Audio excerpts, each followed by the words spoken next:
there, my lovely people. My name's Alex, and I run the Autism Acceptance page on Facebook. Obviously, if you're seeing this on Facebook, you will know that. If you're seeing it on YouTube, I'll drop a link in the comments section to my Facebook page so you can go and check it out. I cover a whole range of topics on neurodiversity, or from a neurodiversity standpoint. I highlight autistic content creators. I put my own views to things, put my own views to what they say.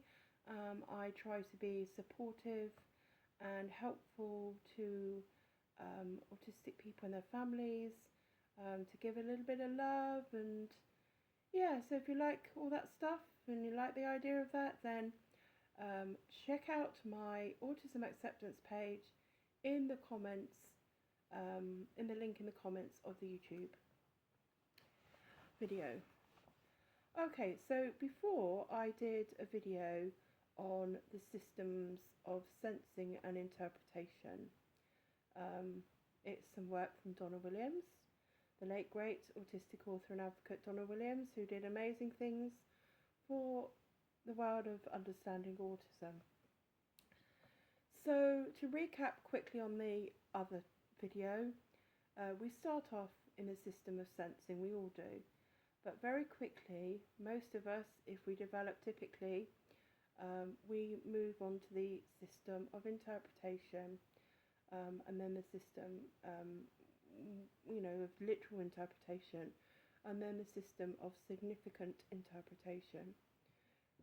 So some people this doesn't occur as easily, as my video points out.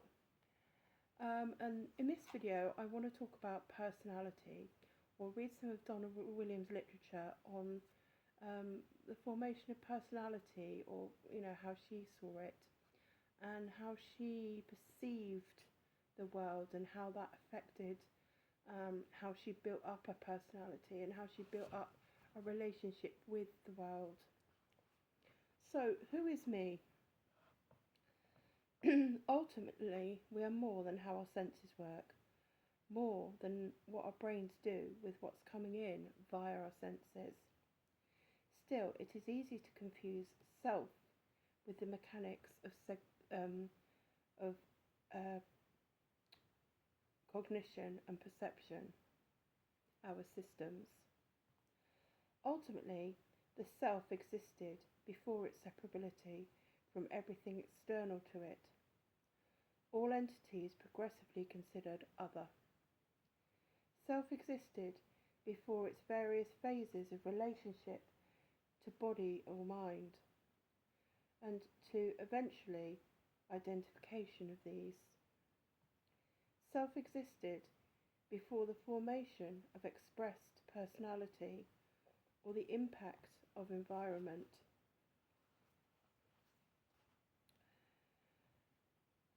Self is essentially none,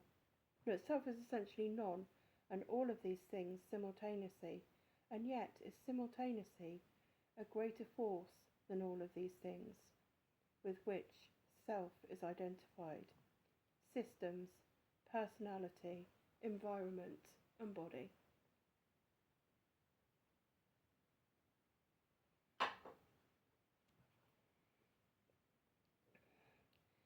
Asked who I am, I reply, I am a self in the becoming. All of us began in the sensory. From here, we progressively move towards deeper levels of processing. As we become better able to filter out information not specific to us, we become able to focus and choose instead of being drawn indiscriminately and without choice into purely sensory experiences with an absence of mind. Here we begin to experience not just life, but a sense of our own lives. We begin to bring the concept to what we see, and we begin to bring concepts to what we see, and those concepts become the filters which help us to see the crowd instead of the person, or the hand or the mouth moving, that help us to see the work of art instead of the patterns on the frame and the lines of the frame and the textures on the canvas and the colours here and there, each fragment held pure, unmuddied from the wider context of the component parts of the whole.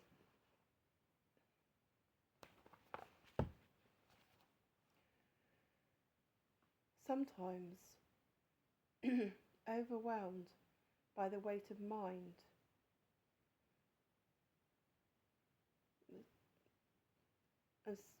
and some voluntarily take a journey, intentionally or not, back to where they came from. Some indulging in drugs or alcohol to take them there, and some biochemistry mess-ups, and even the effects of aging can take them back there without choice.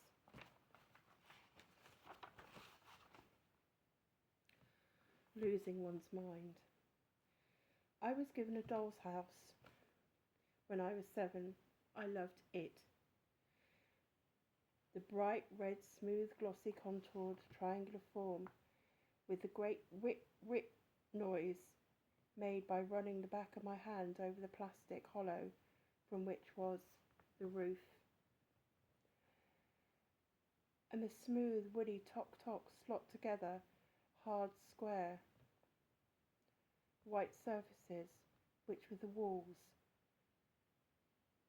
and the collection of plastic chewable forms of various colours, contours and pliability, which were the dolls and the furniture. I spent my time disassembling the component parts to create the perfection of unmuddied waters. The roof, walls, furniture and dolls were kept separate. Later I used the walls to keep various categories of furniture separate, and the dolls all stayed in one category separate from the furniture. Only once I'd unmuddied all of the forms could I explore the various structured ways in which the forms could justifiably be muddied according to purpose. Recently I saw a young boy who had a bike, but he would play with the bright green rubber hand grip, or the silver spokes, or the black rubber tyres, or the shiny black metal frame, or the green seat. I was asked why he didn't play with it as a bike. I explained about how, without bringing the experience of the concept of bike, it was perceptually not whole. My suggestion was that to give it some flow, some cohesion, it could be spray painted matte black, so the spokes led to the tyres, which led to the frame and the seat and the hand grips, to form a sense of the whole from which may come the idea of bike.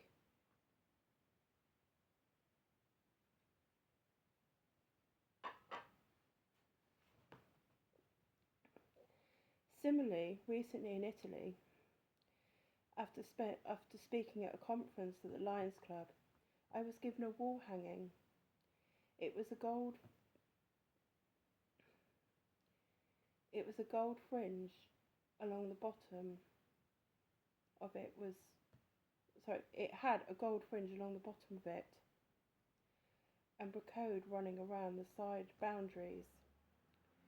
Through the top was a metal rod with detachable ends which ran through a satin piece of multicoloured fabric, upon which was some writing and some kind of picture. I took the wall hanging gratefully and assembled it very quickly. Removing the brocade and the fringe, unscrewing the detachable ends from the metal rod running through the top and taking the rod out of the hemline of the fabric.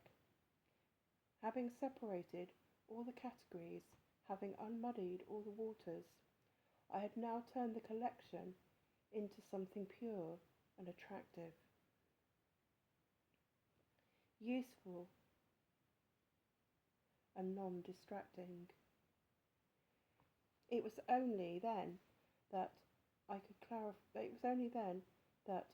clearly see the use of the metal rod and its detachable ends, the use of the fringe and brocade as decoration, and to my surprise, the writing in the picture on the satin now made sense in relation to each other.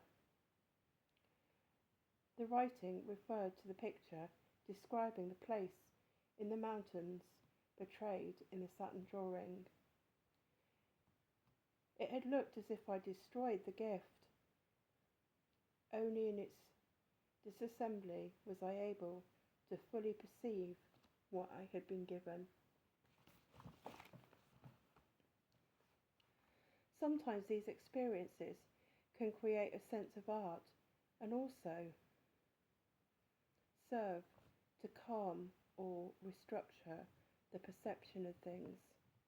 Recently, at a conference of 1,500 people, I stood on the stage before them, perceiving every moving part of the audience, as the audience spoke and moved as they settled into their seats. I was becoming overwhelmed, not holding the movements of one human being in the mental connection to the next. Where someone else may have seen crowd, I saw arm, person, mouth, face, hand, seat, person, eye.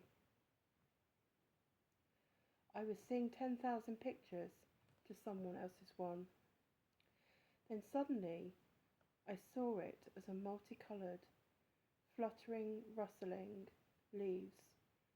I saw it as multicoloured, fluttering, rustling leaves that formed the thick, bright foliage of a peepal tree, where I, standing in the dark of the stage, was the trunk leading upwards and outwards to the foliage. Suddenly, the picture had cohesion, even beauty, and I began to speak to the foliage, which was the peepal tree. Mind's own business. People begin to bring mind to experiences and no longer have to struggle to hear words from spoken sounds. As soon as they hear spoken sounds, they bring to the concept, the mind concept of, ah yes, some words. Mind itself, the move from pre-consciousness into consciousness,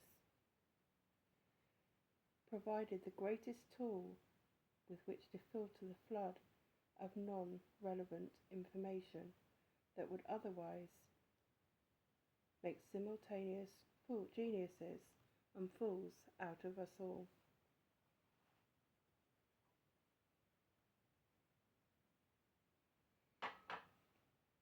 Slipping out of gear.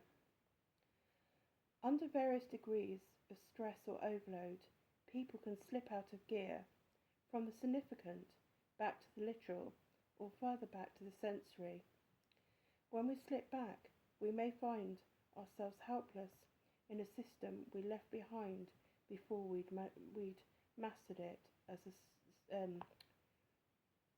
a usable and cohesive system. A handful of people can let go of the realm of significant and revisit the literal, and such is the mind of comics. Disability. Many people with developmental disabilities live in the sensory, struggling for the literal and among these are some often unrecognised great artists and poets. Others, affected less extremely, live in the literal, struggling for the significant. And among those people are some with quite pure mathematical thinking, inventors, and sometimes involuntary comedians. I remember in college being asked to work out the percentage of something and asking quite literally, quite seriously, but where's the off button? I remember entering a room to see people looking at a bottle of oil, which was a sprig of some herb. Having asked, "What is it?" I was told it was a fish tank, so looked hard into the bottle and said, "Where's the fish?" In fact, it is sometimes this very nature of play upon which either comes naturally or is emulated by so many successful comedians, including people like Rowan Atkinson as Mr. Bean, the character in Some Mothers Do Have 'Em, John Cleese and Robin Williams.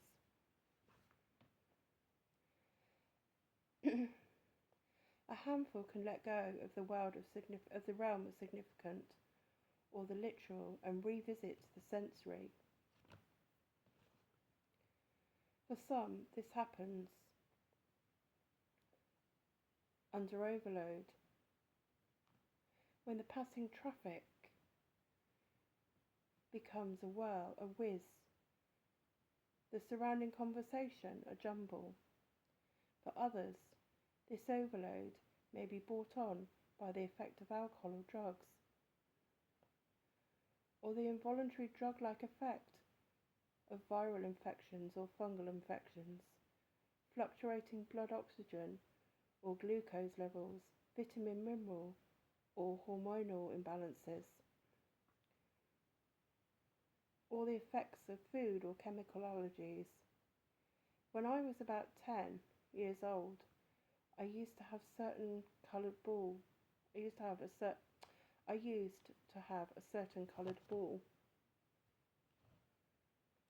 a pink one. I used to spend around an hour with it before I could reach the point of resonance with it, where I would merge with the colour. To anyone else, this could have looked like someone psychotic.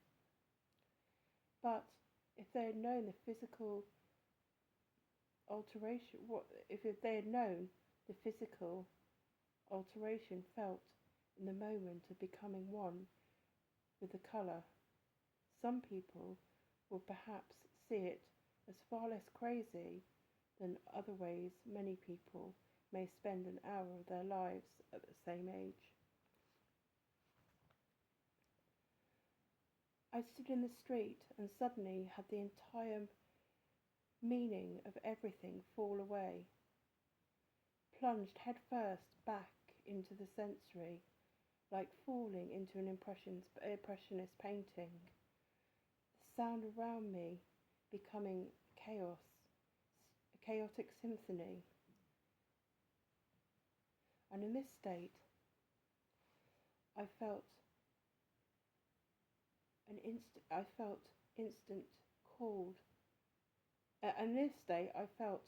instantly called to the first thing familiar or sensorily addictive.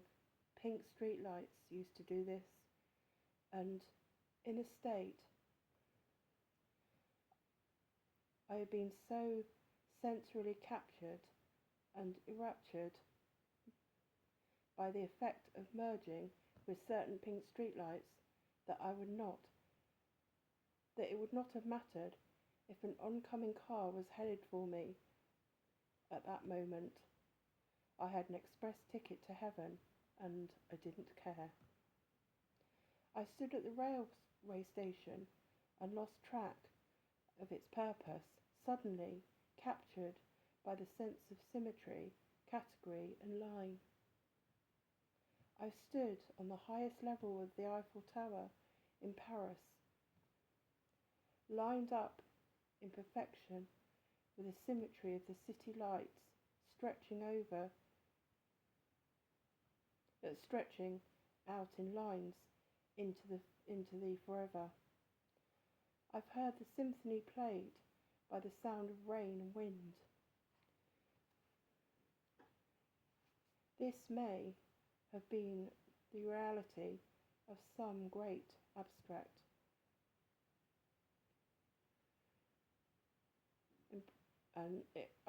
artists, impressionist artists, dancers and musicians for whom these things came naturally without mental application or technique. Others, without being either comics or artists, may return to a place for a visit or extended holiday voluntarily or involuntarily and find it like a homecoming, a place of almost established identity and self. A place of already established identity and self, Body who?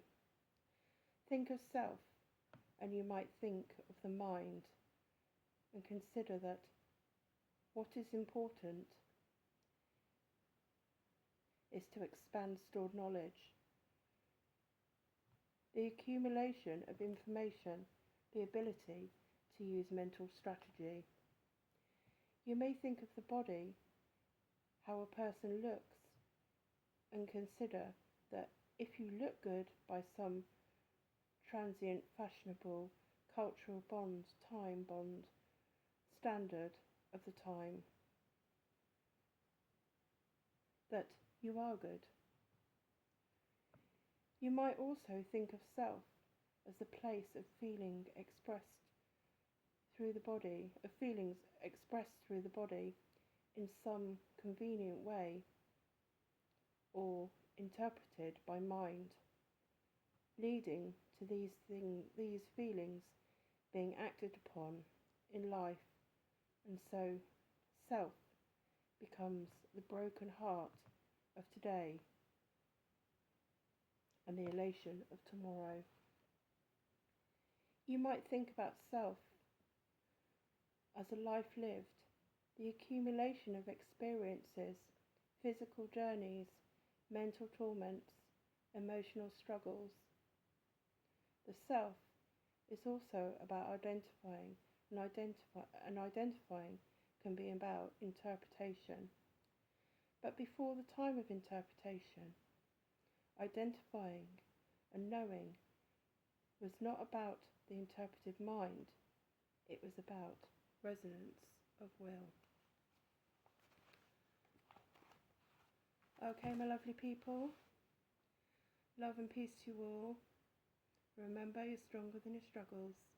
Bye for now.